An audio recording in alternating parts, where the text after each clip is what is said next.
अगर आप जेई और नीट के पेपर की एनालिसिस करेंगे तो आपको केमिकल बॉन्डिंग से बॉन्ड एंगल पे प्रॉब्लम मोस्टली मिलता हुआ दिखेगा। यहाँ पे इस वीडियो में हम लोग बॉन्ड एंगल के डिटर्मिनेशन को डिस्कस करने जा रहे हैं और ये टॉपिक आपको क्लास 11th की केमिस्ट्री में केमिकल बॉन्डिंग के अंदर मिल जाएगा। तो हम लोग यहाँ पे क्या करेंगे, डिस्कस करेंगे 3 रूल, जिस रूल को अगर आप फॉलो करते हैं तो किसी भी कंपाउंड का बॉन्ड एंगल आप डिटरमाइन कर सकते हैं। मतलब यहाँ पे जो जेई और नीट के पेपर होते हैं उसमें मोस्टली प्रॉब्लम देखोगे तो जो ऑप्शंस होते हैं उसमें या तो होगा कि किसका बॉन्ड एंगल सबसे ज्यादा या किसका सबसे कम होगा, या फिर होता है कि 3-4 अलग अलग कंपाउंड्स होते हैं जिनको बॉन्ड एंगल के बेस पे अरेंज करना होता है, तो उनका इंक्रीजिंग डिक्रीजिंग ऑर्डर दिया जाता है। तो यहाँ पे आसानी से उसी 3 रूल को हम फॉलो करेंगे और किसी भी कंपाउंड का बॉन्ड एंगल डिटरमाइन कर सकते हैं। ठीक है, तो चलिए सबसे पहले हम लोग समझेंगे बॉन्ड एंगल है क्या, ये बॉन्ड एंगल बनता कैसे है, और उसके बाद फिर उस 3 रूल के ऊपर आएंगे जिसको आपको इम्प्लीमेंट करना है। और उसके बाद लास्ट में आपको कुछ मैं एग्जाम्पल भी यहाँ पे सॉल्व करके दिखा दूंगा। ठीक है, तो चलिए सबसे पहले हम लोग यहाँ पे बॉन्ड एंगल समझेंगे। अब बॉन्ड एंगल समझने के लिए आपको एटॉमिक ऑर्बिटल, मॉलिक्यूलर ऑर्बिटल, उनकी ओवरलैपिंग, ये सब कॉन्सेप्ट पता होना चाहिए। जब एटॉमिक ऑर्बिटल्स आपस में ओवरलैप करके मॉलिक्यूलर ऑर्बिटल्स बनाते हैं तो वही कुछ एंगल पे इंक्लाइंड हो जाते हैं। तो वही इनके बीच में जो एंगल फॉर्म होता है उसी को बॉन्ड एंगल हम लोग बोलते हैं। तो बॉन्ड एंगल क्या होगा? It is the angle between two orbitals that contain a pair of bonding electrons. अब 2 ऑर्बिटल बोल दिया तो सिंपल सी बात है, 2 ऑर्बिटल होंगे तो 2 अलग अलग एटम के ऑर्बिटल्स होंगे, इसलिए मॉलिक्यूल बनेगा, इसलिए बॉन्ड एंगल हमेशा आपको मॉलिक्यूल में ही मिलेगा।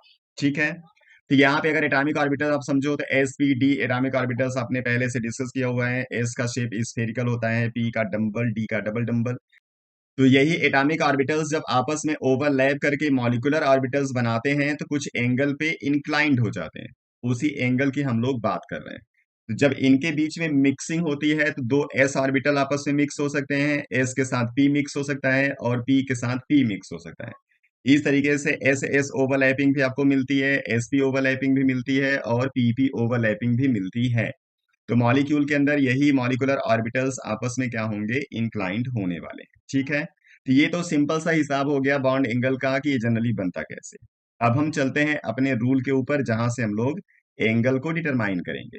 तो रूल नंबर 1, जब आपको किसी भी कंपाउंड का बताना होगा बॉन्ड एंगल तो सबसे पहले आपको उसका डिटरमाइन करना पड़ेगा हाइब्रिडाइजेशन, मतलब पहला फैक्टर होगा हाइब्रिडाइजेशन। तो यहाँ पे आपने बहुत सारे हाइब्रिडाइजेशन पढ़े हुए हैं जिसमें sp sp2 sp3 sp3d sp3d इस तरीके से आता है।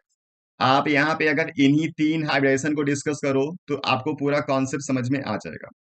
तो जब कहीं पे sp हाइब्रिडाइजेशन होता है तो ये तो ऑर्गेनिक मॉलिक्यूल का एग्जांपल दिया गया है जिसमें ट्रिपल बॉन्ड आपको दिख रहा होगा। इनऑर्गेनिक मॉलिक्यूल होगा तो वहां पे सेंट्रल एलिमेंट के साथ केवल 2 बॉन्ड बनता हुआ दिखेगा। और जब 2 बॉन्ड बनता हुआ दिखेगा तो उसके बीच में जो एंगल होगा वो 180 डिग्री आएगा। यानी sp हाइब्रिडाइजेशन में जो एंगल आता है वो 180 डिग्री आता है। सेम ऐसे ही जब sp2 हाइब्रिडाइजेशन होगा, जो सेंट्रल एलिमेंट होगा उसके साथ 3 एटम बाइंड होंगे और इनके बीच में जो एंगल बनेगा वो 120 डिग्री बनेगा। और सेम ऐसे ही जब sp3 हाइब्रिडाइजेशन होता है तो वहां पे इस तरीके से 4 ऑर्बिटल्स बनते हैं ओवरलैपिंग के बाद, और इनके बीच में जो एंगल होता है 109 डिग्री 28 मिनट का बनता है। ठीक है, अब इन 3 एंगल को अगर आप कंपेयर करोगे तो आपको समझ में आ रहा होगा कि जो sp हाइब्रिडाइजेशन है इसमें जो बॉन्ड एंगल है सबसे ज्यादा होता है। तो हाइब्रिडाइजेशन के लिए जो रूल है, अब ये रूल नंबर 1 आप याद रखना, जैसे जैसे आप s% को इंक्रीज करते हो जो बॉन्ड एंगल है वो इंक्रीज हो जाता है। तो sp में s का परसेंट है 50%, sp2 में s का परसेंट है 33% और sp3 में s का परसेंट है 25%। इस वजह से परसेंट जब s का बढ़ाओगे बॉन्ड एंगल बढ़ेगा। ठीक है, रूल नंबर 1 याद रखना। सबसे पहले हाइब्रिडाइजेशन आपको चेक कर लेना है, जिसका हाइब्रिडाइजेशन sp होगा वो ज्यादा बॉन्ड एंगल शो करेगा sp2 से sp3 से। sp3 वाला ज्यादा शो करेगा sp3d से, sp3d2 से, sp3d3 से। मतलब जितने ज्यादा आप यहाँ पे ऑर्बिटल्स को इन्वॉल्व करोगे बॉन्ड एंगल उतना ही कम होता जाएगा। ठीक, अब अगर 2 यहाँ पे कंपाउंड ऐसे होंगे जिनका हाइब्रिडेशन आपको सेम समझ में आएगा तो उसके लिए अब चलना है आपको दूसरे रूल पे जिसमें हम लोग काउंट करते हैं प्रेजेंस ऑफ लोन पेयर। और ये जो लोन पेयर का काउंट है हम कैलकुलेट किसके लिए करेंगे, उस कंपाउंड के अंदर जो सेंट्रल एलिमेंट होगा उसका। और अगर आप लोन पेयर के काउंट को बढ़ाओगे तो वहां पे जो बॉन्ड एंगल है वो बॉन्ड एंगल हो जाएगा कम। ये कम क्यों हो जाएगा, क्योंकि जो कंपाउंड होगा उसके सेंट्रल एलिमेंट के साथ जब हम इस तरीके से लोन पेयर लगाते हैं तो लोन पेयर के बीच में रिपल्सन ज्यादा काम करता है। इसलिए जब रिपल्सन यहाँ पे ज्यादा काम करेगा तो ये थोड़ा सा टिल्ट होंगे, दूर दूर जाएंगे, तो बॉन्ड एंगल को भी ये क्या करते हैं, जो बॉन्डिंग ऑर्बिटल्स होंगे उनको रिपेल करेंगे, जिसकी वजह से ये कम हो जाएगा। ठीक है, अब इसका एग्जाम्पल हम लोग देख लेते हैं।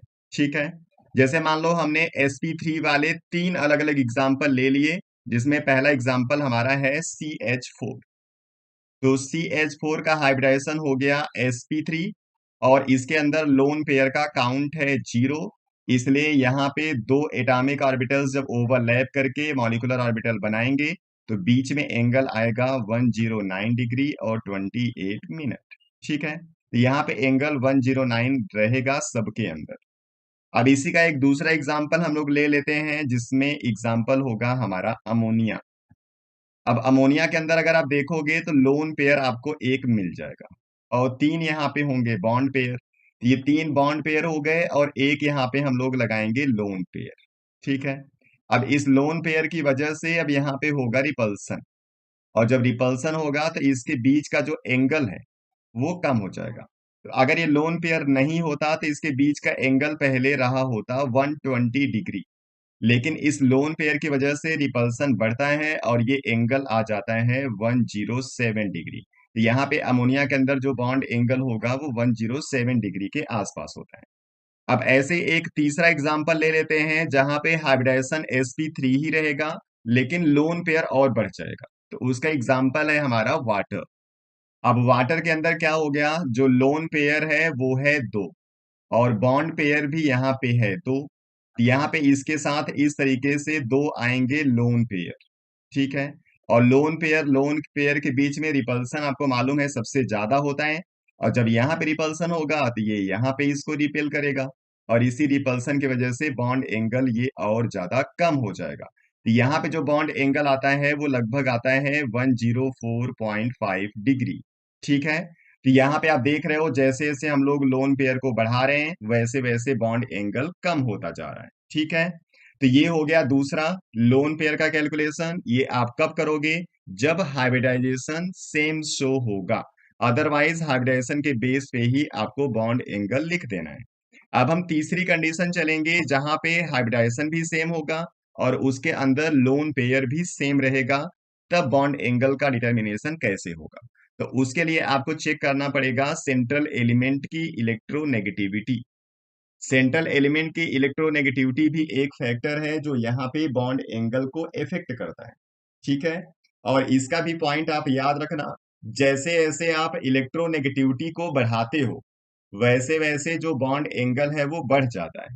यानी अगर आप इलेक्ट्रोनेगेटिविटी को इंक्रीज करोगे तो जो बॉन्ड एंगल होगा उसकी वैल्यू भी बड़ी रहेगी, क्योंकि जब इलेक्ट्रोनेगेटिविटी ज्यादा होती है तो जो इलेक्ट्रॉन होता है वो सेंट्रल एलिमेंट के ज्यादा क्लोज रहता है, और जब क्लोज रहेगा तो ज्यादा रिपल्सन शो नहीं कर पाता। और अगर इलेक्ट्रोनेगेटिविटी कम रहेगी तो थोड़ा सा इलेक्ट्रॉन रहेगा सेंट्रल एलिमेंट से दूर, और दूर रहेगा तो फिर वहां पे दूसरे के साथ रिपल्सन शो कर लेता है ज्यादा। ठीक है, तो इसका दो एग्जाम्पल मैं आपको दे रहा हूं। जैसे एक एग्जाम्पल हमारा हो गया ये अमोनिया, और एक दूसरा एग्जाम्पल इसी के जैसा हम लोग लिख लेते हैं, मान लीजिए PH3। ये सेंट्रल एलिमेंट यहाँ पे नाइट्रोजन है और यहाँ पे सेंट्रल एलिमेंट हो गया फास्फोरस। दोनों एक ही ग्रुप के हैं इसलिए दोनों के पास आएगा एक लोन पेयर। ठीक है, लेकिन अब इन दोनों की इलेक्ट्रोनेगेटिविटी में डिफरेंस है। Nitrogen is more electronegative than the phosphorus, और इलेक्ट्रोनेगेटिव जो ज्यादा रहेगा उसका बॉन्ड एंगल ज्यादा होगा, इसलिए इस वाले का बॉन्ड एंगल होता है ज्यादा। इसकी वैल्यू मैंने बताया था 107 डिग्री के आसपास ये रहता है।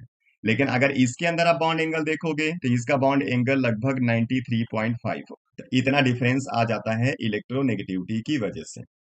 ठीक, तो यहाँ पे मैंने आपको तीन पॉइंट बता दिया। अगर बॉन्ड एंगल किसी को डिटरमाइन करना होगा किसी कंपाउंड का, सबसे पहले आपको देखना है हाइब्रिडाइजेशन। हाइब्रिडाइजेशन दो एलिमेंट का सेम रहेगा तो आपको फिर जाना है वहां पे लोन पेयर पे। अगर लोन पेयर भी सेम आ जाता है तो फिर आपको चले जाना है इलेक्ट्रोनेगेटिविटी के बेस पे। अब चलिए कुछ इसका एग्जाम्पल हम लोग देख लेते हैं, आपको थोड़ा सा और आइडिया हो जाएगा। ठीक है, तो एग्जाम्पल नंबर 1, यहाँ पे बताना है इसके अलग अलग बॉन्ड एंगल का डिटर्मिनेशन क्या होगा, मतलब किसका ज्यादा किसका कम होगा, हम लोग यहाँ पे डिस्कस करेंगे। ठीक है, अब यहाँ पे जो नाइट्रोजन है वो 4 हाइड्रोजन के साथ बाइंड हुआ, और नाइट्रोजन के पास 4 ही इलेक्ट्रॉन था क्योंकि एक पॉजिटिव चार्ज है, इसलिए हाइब्रिडाइजेशन इसका है sp3। अमोनिया का भी sp3 है। NH2 पे एक नेगेटिव चार्ज है, मतलब एक इलेक्ट्रॉन इसके पास आया हुआ है, 6 इलेक्ट्रॉन जिसमें से 2 लोन पेयर, 2 हाइड्रोजन के साथ बॉन्डिंग, ये भी sp3 है। लेकिन यहाँ पे डिफरेंस क्या है, इसके पास लोन पेयर है 0, इसके पास है लोन पेयर 1, इसके पास है लोन पेयर 2। और जब हाइब्रिडेशन सेम रहेगा, लोन पेयर बढ़ेगा तो बॉन्ड एंगल कम हो जाएगा, इसलिए सबसे ज्यादा बॉन्ड एंगल शो करेगा NH4 प्लस, फिर शो करेगा अमोनिया, फिर शो करेगा NH2 माइनस। देख लिए कितना आसानी से प्रॉब्लम हो जा रहा है। ठीक है ना, आपको बस यही कॉन्सेप्ट यूज करना है, आसानी से सारा सॉल्व होता जाएगा। अब ये हाइब्रिडेशन जो मैंने लिखा हुआ है, इसको आप स्ट्रक्चर के बेस पे भी लिख सकते हो, और आपके पास एक फार्मूला होता है, उस फार्मूले से भी लिख सकते हो। हाइब्रिडेशन निकालना आपको आना चाहिए। ठीक है, चलिए एग्जाम्पल नंबर 2। वाटर है, H2S है, NH3 है और SO2 है, इसका चेक कर लेना है। तो वाटर अभी मैंने बताया था sp3, ये इसी की कैटेगरी का है, इसलिए ये भी होगा sp3। ये भी अमोनिया है sp3। और SO2 में S के पास है कुल 6 इलेक्ट्रॉन, 6 में से दो दो इलेक्ट्रॉन O के साथ डबल बॉन्ड के थ्रू बाइंड होंगे, एक लोन पेयर इसके पास बचेगा, यानी ये sp2 है। ठीक है, अब अगर हाइब्रिडाइजेशन के बेस पे लिखो तो SO2 का तो बॉन्ड एंगल सबसे बड़ा हो गया। ठीक है, क्योंकि एंगल 120 के आसपास आना चाहिए। लेकिन प्रॉब्लम क्या है कि S के साथ दो यहाँ पे बॉन्ड पेयर है और एक लोन पेयर है। लोन पेयर की वजह से थोड़ा सा रिपल्सन ज्यादा होगा, इसलिए एंगल 120 नहीं होता, ये एंगल थोड़ा सा कम होता है, 119 आसपास आता है ये। ठीक है, तो ये तो इसका हो गया। अब बाकी इन तीन पे आते हैं। हाइब्रिडाइजेशन तो ठीक है, sp3 तीनों का हो गया, लेकिन लोन पेयर काउंट करोगे तो यहाँ पे लोन पेयर 2 आएगा, इस H2S के केस में भी लोन पेयर 2 आएगा, और इसके केस में लोन पेयर 1 आता है। और लोन पेयर ज्यादा होगा तो बॉन्ड एंगल कम हो जाएगा, यानी जो दूसरा नंबर है वो अमोनिया का आएगा। तो सबसे बड़ा बॉन्ड एंगल शो करेगा SO2, उसके बाद नंबर आता है अमोनिया का, उसके बाद इन दोनों में आपको चेक कर लेना है। तो ऑक्सीजन और सल्फर में ऑक्सीजन ज्यादा इलेक्ट्रोनेगेटिव है, इसलिए इसका बॉन्ड एंगल ज्यादा रहेगा, इसलिए तीसरा नंबर आएगा वाटर का, चौथा नंबर आएगा H2S का। ये हो गया इसका ऑर्डर। ठीक है, चलिए तीसरे एग्जाम्पल पे आते हैं हम लोग। ClO3 minus, Br O3 minus और iO3 माइनस को चेक कर लेना है।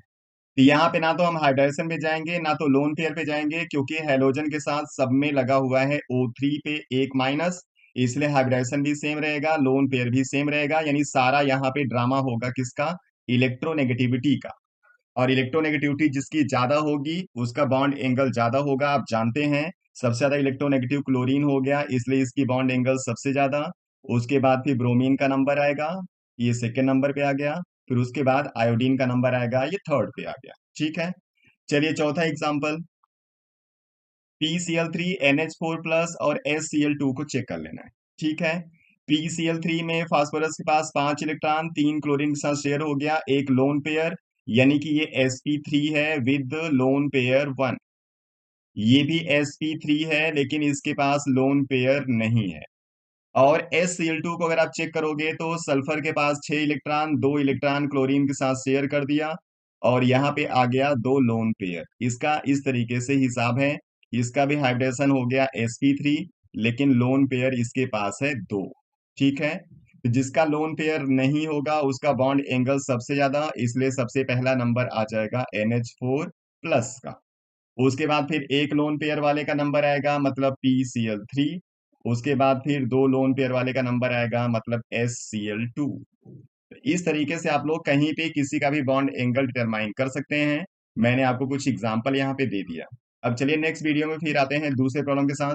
आप लोग पढ़ते रहिए, अपना ख्याल रखिए। Thank you.